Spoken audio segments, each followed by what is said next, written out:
Hello विद्यार्थी मित्रांनो, तर आज आपण स्वाध्याय क्रमांक 3.1 पाहणार आहोत। याच्यातला आपला जो पहिला प्रश्न आहे, 6 आणि 8 या संख्येच्या वर्गाच्या बेरजेचे वर्गमूळ पुढीलपैकी कोणते?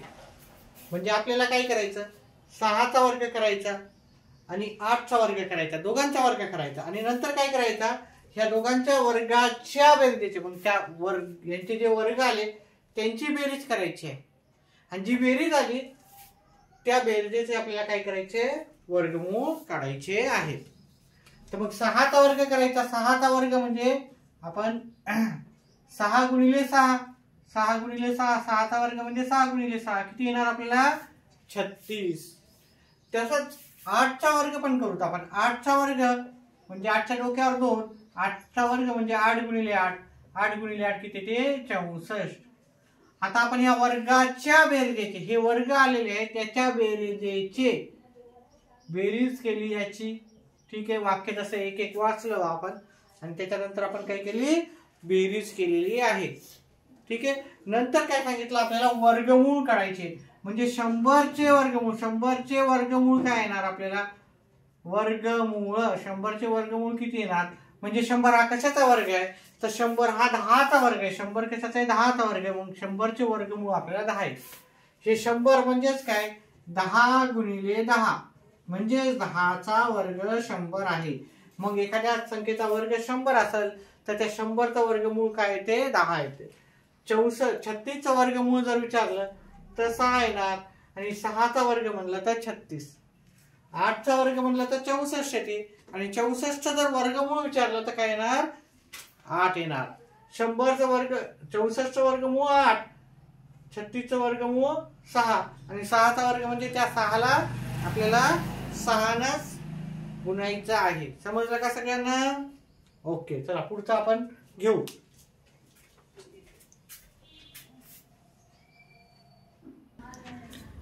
तर आपला दुसरा प्रश्न आहे, 12 आणि 15 चे सर्वसाधारण अवयव काढायचे आहेत। तर आपल्याला 12 आणि 15 चे सर्वसाधारण अवयव काढण्यासाठी आपल्याला हे माहित पाहिजे, 12 आणि 15 ला कशा कशाने भाग जातो ते पाहिजे। म्हणजे त्याचे सर्वसाधारण अवयव काढण्यापेक्षा आपण त्याचे विभाजक पाहू। 12 आणि 15 म्हणजे 12 ला पण भाग जाते आणि 15 ला पण भाग जाते, अशी संख्या कोणती, 12 आणि 15 दोघांना भाग जाणाऱ्या संख्या कोणत्या? आता 1 ह्या संख्येने सगळ्याला भाग जातो, ठीक आहे, म्हणजे 1 हा सर्वांचाच अवयव आहे। आता दोघांना पाहिलं 2 न भाग जातो का, हे 12 हे 2 च्या पाड्यात येतात की नाही, येतात की नाही, हो। 15 येतात का 2 च्या पाड्यात, नाही, मग याला 2 न भाग जात नाहीत। 12 3 च्या पाड्यात येतात का, 3 च्या येतात का, 3 च्या पाड्यात येतात, 3 चौक 12। 15 3 च्या पाड्यात येतात का, 3 5 15, दोघं पण 3 च्या पाड्यात यायलेत आपल्याला, ठीक आहे। 12 पण 3 च्या पाड्यात यायले, 15 पण 3 च्या पाड्यात यायले। 4 च्या पाड्यात येतात का दोन्ही पण, नाही येत। 12 येतात पण 15 4 च्या पाड्यात येतात का, नाही।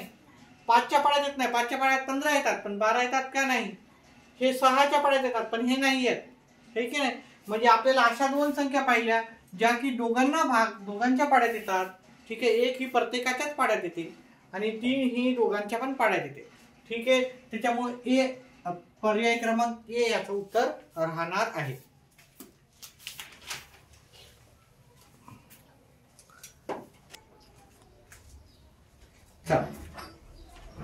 आपला पुढचा प्रश्न आहे, एका संख्येचे वर्गमूळ 13 आहे तर त्या संख्येची दुप्पट होईल। अतिशय सोपा असा प्रश्न विचारला। जर एखाद्या संख्येची वर्गमूळ पाहिजे असेल, ठीक आहे, वर्गमूळ दिलेले असेल तर ती संख्या जर आपल्याला काढायची असेल, एखाद्या संख्येचे वर्गमूळ दिलेले आहे मग ती संख्या काढणं फार सोपं राहतं। मग एखाद्या संख्येचे वर्गमूळ 13 आहे म्हणजे ती संख्या असणार 13 चा वर्ग करायचा म्हणजे 13 गुणिले 13 करायचा म्हणजे ती आपल्याला संख्या भेटून जाईल। म्हणजे 13 गुणिले 13 आपण कसं करू, 13 गुणिले 13, 3 त्रिक 9, 3 एक 3, 3 एक 3 आणि 1 1 1, 9 6 1। मग 13 वर्गमूळ हे आपल्याला काय आहे, वर्गमूळ कोणाचा वर्गमूळ 13, 169 या संख्येचे आहे. 169 या संख्येचे आहे. ठीक आहे. म्हणजे 13चा वर्ग केला तर 169 येते. 169चा वर्गमूळ जर विचारला तर 13 येते. 13चा वर्ग 169 आणि 169चं वर्गमूळ काय येणार 13. आता आपल्याला काय विचारल्यानंतर दुप्पट म्हणजे कधी पण दुप्पट जर एखाद्या संख्येची विचारली तर त्याला 2 न गुणायचं. दुप्पट म्हणजे काय करायचं 2 न गुणायचं. ठीक आहे. 169ला मग मला काय करावं लागेल 2 न गुणावं लागेल. उत्तर काढा. 18ला 8 हातचाला 1 साई 2 12 आणि 1 13 हातचाला 1 बेक बेन 1 3. आपल्याला 338 उत्तर पर्याय क्रमांक 1 मध्ये भेटून जाईल.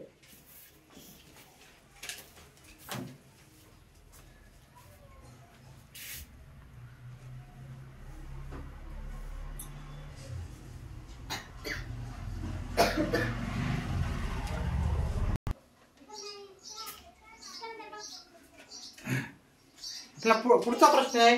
पुढील प्रश्न संचाचे निरीक्षण करून उत्तर द्या. आता निरीक्षण केलं का तुमचं उत्तर येईल, सोपं होईल. पण कधी कधी निरीक्षण जरी म्हणलं तरी तुम्हाला निरीक्षण न करता काही प्रश्नाचे उत्तर तुम्हाला सहज भेटू शकतात. त्या प्रश्नामध्ये निरीक्षण करायची काही आवश्यकता नाहीये. मग करतच काय भेटणार.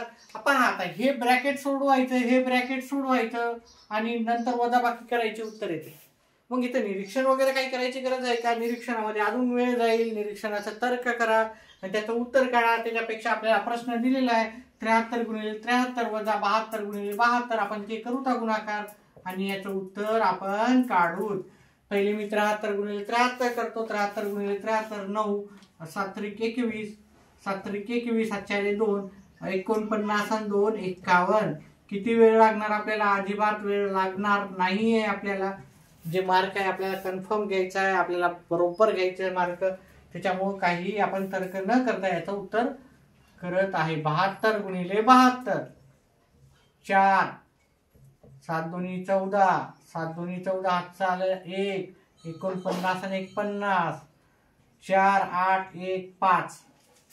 आता काय करायचं नंतर या दोघांची काय करायची. याचा गुणाकार केला 73 गुणिले 73 72 गुणिले 72 इथं उत्तर केला मी. त्याच्यानंतर मग काय करायचे आपल्याला वजा बाकी. काय याचं आलं उत्तर 5329. 72 गुणिले 72 5184. दोघांची वजा बाकी केली आपण. इथं 5 येते. 2 मधून 8 जात नाही. त्यातला कमी केला इथं घेतला. 12 मधून 8 गेले 4 राहिले. 2 मधून 1 गेला 1 राहिला. 5 मधून 5 गेले 0. मग आपल्याला ह्या शून्याला काही व्हॅल्यू नाही. उत्तर आलं 145. 145 पर्याय आपण हे 143 नसून हे 145 आहे. तर आपलं जे उत्तर आलं पर्याय क्रमांक 3चं उत्तर आहे. पर्याय क्रमांक C आहे. जिथं की आपण कोणतीही निरीक्षण न करता डायरेक्टच उत्तर केलं आणि उत्तर आपल्याला सहजपणे भेटलेलं आहे. कॉन्फिडन्सली भेटलेलं आहे. उत्तर पक्काचे मार्क पडणार असं भेटलेलं आहे 145 मार्क.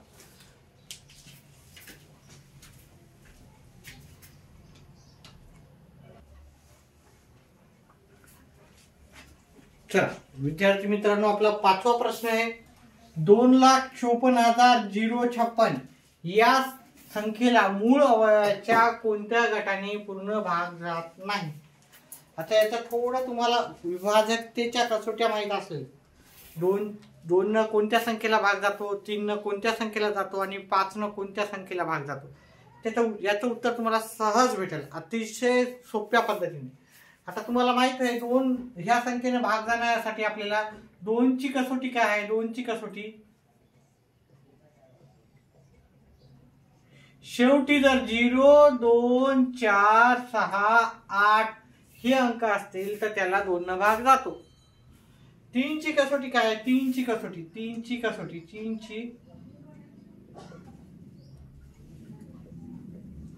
कसोटी आपल्या विभाजकतेची कसोटी काय आहे.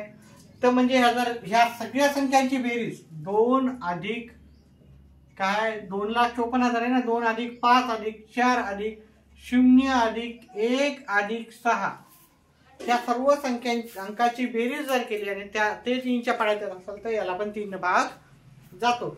आता ह्या अंकाची बेरीज करू. 2 आणि 5 7 7 आणि 4 11 होतात. 11 ने 1 12, 12 आणि 6 किती झाले 18. 18 हे 3च्या पाड्यात येतात का? हो.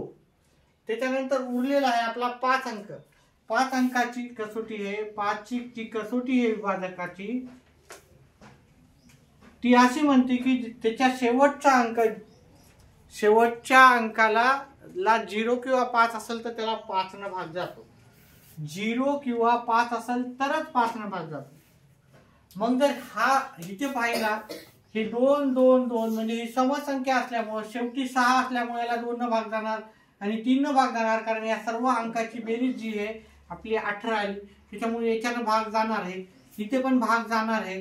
याच्यानं पण 2 न आपण भाग देऊन पाहिला चालला. पण इथं जर पाहिलं तुम्ही 2 न भाग जातो, 3 न पण भाग जातो. हे आपण 5 न ह्या संख्येला भाग जात नाही. त्यामुळे या संख्येला मूळ अवयवाच्या कोणत्या गटाने भाग जात नाही असं जर विचारलं, कारण 5 न भाग जात नाही, त्याच्यामुळे याचं उत्तर असणार हे आपल्याला पर्याय क्रमांक डी. त्याच्यामुळे याचं उत्तर आहे पर्याय क्रमांक डी.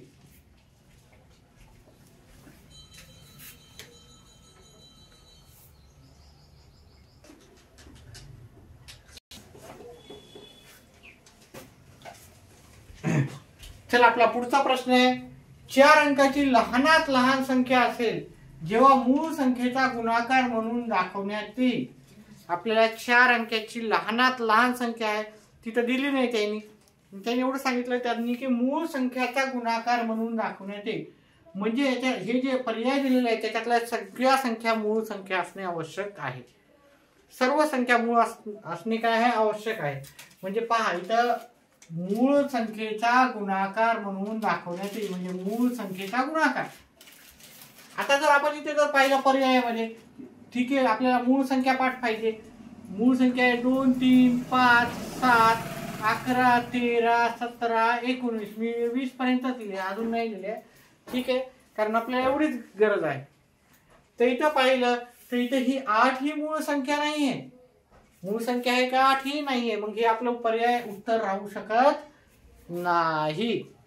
याच्यामध्ये बघितलं पर्याय क्रमांक बी मध्ये तर कोणती मूळ संख्या दिसत नाही. ही मूळ संख्या आहे, मूळ संख्या आहे, ही पण मूळ संख्या, पण 4 ही मूळ संख्या आहे का नाही. मग हे उत्तर नाही. आपल्याला सर्व मूळ संख्येचा गुणाकार हवा आहे.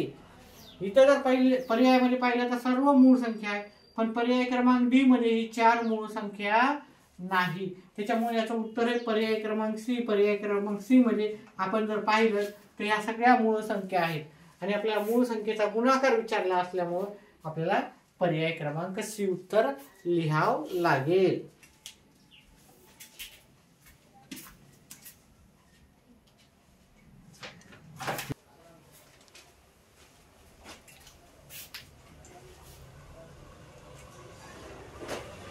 चला आपला 7वा आणि शेवटचा प्रश्न आहे स्वाध्याय क्रमांक 3.1 मधला की 2800 चा मूळ गुणखंड आहे. मूळ गुणखंड म्हणजे आपलं मूळ संख्येचा गुणाकार.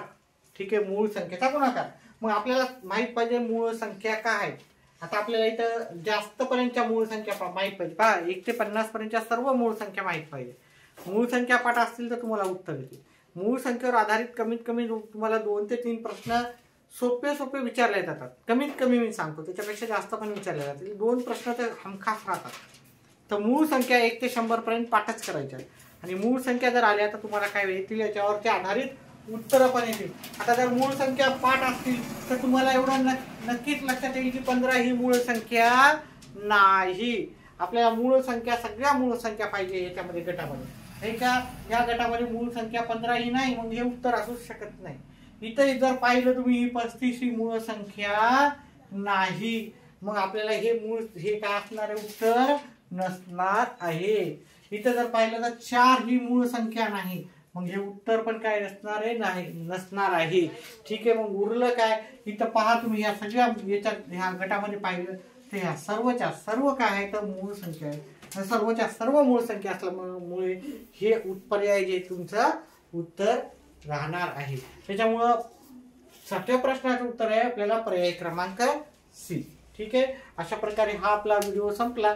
ठीक आहे, येणारी आपली नवोदयाची परीक्षा आहे त्याच्यासाठी तुम्ही आपले व्हिडिओ पाहत जा. व्हिडिओ आवडल्यास व्हिडिओला लाईक करा, चॅनलला सबस्क्राईब करा आणि आपलं जर शक्य होत असेल तर आपल्या चॅनल जॉईन करा, ज्याच्यामध्ये आपण तुम्हाला वेगवेगळ्या प्रकारचे प्रश्न सेपरेट तुम्हाला समजावून सांगण्याचा प्रयत्न राहतो. टेस्ट सिरीज वगैरे सर्व आपलं काही राहतं. ठीक आहे. तर व्हिडिओ आणि आपल्या मित्रमंडळीला पण तुम्ही काय करा, व्हिडिओ शेअर करत जा. ठीक आहे. व्हिडिओ पाहिल्याबद्दल धन्यवाद.